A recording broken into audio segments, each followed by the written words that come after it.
What was your reaction when you first heard the word on Sunday? What was your first thought? Well, you know, I had left church when I was going home, and to get the call, it was disturbing. I think anytime you have any kind of issues like what we know is going on, anytime you have discipline like this, or a kid's career basically is ended, you take it very, very serious. This is before we knew many of the facts. You know, at that time, all I really knew is that he missed curfew, and so I was very disappointed from that fact. How do you think Coach Pitino's handled it? I don't know how he could handle it much better. I think he was very, very swift. I think he handled it as quick as any human being possibly could do it. From my standpoint, you know, I know it was difficult for him because, you know, I think you always want to see all of your student athletes succeed. You know, there's a lot of people involved in this, and I think it's very painful for everybody. Obviously, we know there's no winners in this at all. But from a coach's standpoint, I'm very proud of how he's handled it. I think he's done a great job at dealing with it head on. What is his mood like? Have you talked to him? Oh, he's down. I mean, who wouldn't be? I mean, it's tough. This is a tough situation. It's tough for everybody involved, and it's tough for our university. It's tough for our community. It's tough for all the young people that were involved. I feel my heart goes out to everybody, and I just can't say that strong enough. Have you talked to the other players on the team about this, or you I haven't. No, I haven't. Coaches dealing with that. Mr. Jurich, is this an opportunity to address all student athletes here at Louisville and let them know that allegations or behavior or whatever it turns out to be like this will not be tolerated? That is for the last. I've been here 17 and a half years, so they've heard that speech from me many, many, many times, and they hear it from their coaches all the time. We have guest speakers all the time come in and talk about it. So I think it's something that has been addressed many times, numerous times. You've addressed it again. Yeah, we will always address it.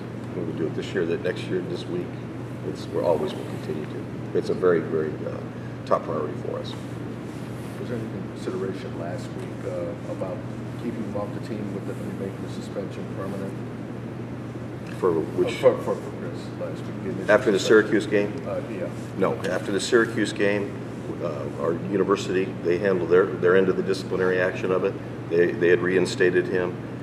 There was the complaint that was made by the young lady. She had asked for not to pursue it any further.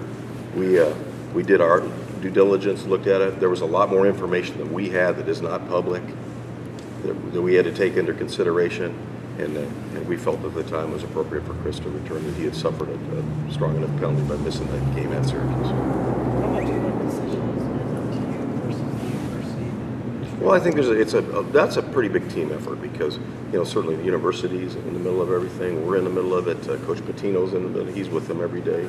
So I think it's everybody hand in hand. Mr. Jurich, have you spoken to Chris? I have not. Will you? I'm not sure if I will. Do you know if Chris is trying to reach out to coach or vice versa? I don't know that. You have to ask him.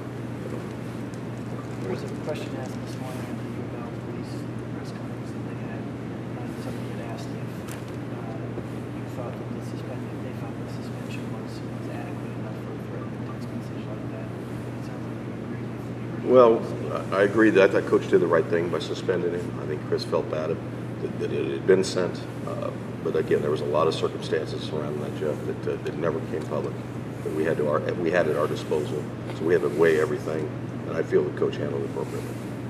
During his recruitment, were there red flags? Was there anything in Chris's background that you look back on now and think, There really wasn't, Howie, and you keep hearing that thrown out. I mean, because he was a junior college guy, I can give you a lot of great junior college kids and a lot of great success stories of junior college kids. So I certainly don't want to paint a brush on him. This was the national junior college player of the year that everybody raved about, not only from his counselors to his coaches to his teammates, from high school on up to junior college. So we have nothing in our background that we know of that he did wrong. What was your personal interaction with Chris? I didn't have a lot with him. I would certainly say hello to him, and then when I'd see him in the hallway and that, but never had a real close relationship with him. Anything else? Tom, for the people who actually listen to the radio and this, I think most of us understood that there has been some confusion by you saying there was nothing major for the text message. You want to clarify? Well, first of all, I had never seen the text message, so I didn't know anything about that. What I was trying to say in that interview was, and I think it was the one you're talking about was with John Ramsey. Correct, Yeah, was that coaches dealt with this kind of issue. We didn't know the magnitude of it, but he has dealt with these kind of issues in adversity many, many times. So I did not feel that it was going to be a big deal for coach to deal with it. That's what I was trying to point out. What's the process like for the university going forward? Do you go back and look at how we handled this and how we may handle it in the future? How do you handle it going forward? Well, we always want to re-examine everything that you do. You know, I think the one thing that I'm most impressed of is how Coach dealt with this very, very swiftly. I don't think you could have done it any quicker than he did it and dealt with it before he had all the facts.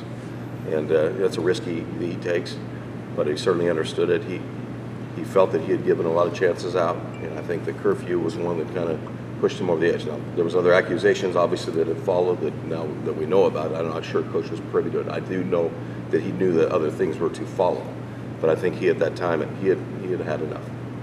How sensitive are schools now, a school like Louisville, in light of some recent events with NFL players and professional players? Well, I think you're always sensitive to it. I mean, let's be honest, I got 2 daughters, so they both play field hockey here. So it's a very sensitive spot for me, myself. But we've always taken it very, very seriously, and will continue to. At any school I've been in, whether it's Northern Arizona or Colorado State, I mean, we're going to make it a top priority.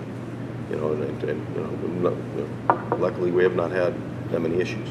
Does that kind of reinforce your zero tolerance policy in a sense? Oh, absolutely. Absolutely. We always will do that. I think that's a very difficult situation to remedy. How concerned are you, rightly or wrongly, about how this can stain the reputation of the athletic department of the university? You know, nationally, when people hear this, you're obviously going to be associated with it. Well, I don't think there's anything we can do about it.